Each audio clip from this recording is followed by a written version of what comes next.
To take a closer look at police human rights abuses in Brazil and elsewhere in the world, we're joined by Maki Haberfeld. She's a professor at John Jay College of Criminal Justice here in New York. Professor, welcome to the program. Thank you. So when you look at a situation like Brazil, what do you think is behind these excessive actions by the police in Brazil? A number of things. First of all, violent crime and a lot of guns on the streets. And it's pretty self-explanatory, I think, for everybody. If you challenge a police officer with a gun, there is not much left in terms of the outcome. So essentially, you've got people who may be criminals who have access to guns, lots of guns. Police see this and they... Lots of guns, lots of violence, and police officers don't react well to people who are violent and unarmed. Is there a question, though, in Brazil, let's say, about an issue of class, let's say, that they just see massive amounts of poor and assume?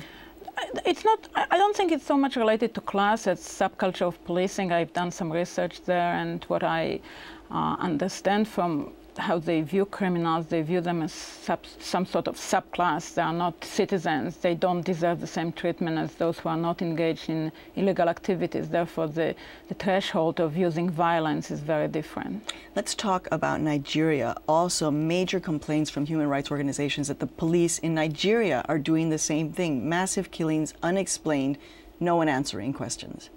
Well, again, police is an arm of government. So if anything, we should be looking at the government and what they're telling their police commissioner to do. I'm not sure, how much it's related to violence and how much it is related to politics. And so for someone like you who works on police issues, how do you not get involved with dealing with government?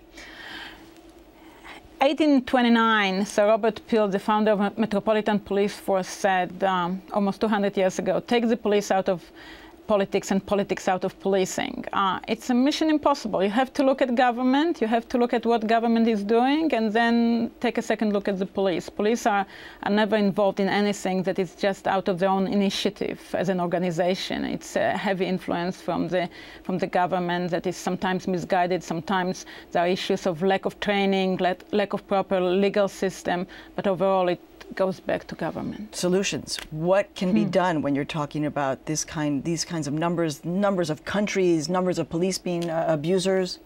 Starting with the commitment of government. We know how to train police officers. This is not something that we don't know what the solution is. Training, more training, proper procedures, we know it, but we have to have the buy of, the government has to buy into the idea that the police force has to act in a certain way. When you go on your international missions and you're talking to these police forces and governments, do they listen? They do. They do. And the police officers are usually very committed to actual professional policing. But if they are told that they have to produce certain outcomes, then they will produce the outcomes. And it's secondary to their commitment to the profession. Professor Haberfeld, thank you so much for joining us. Thank you for having me.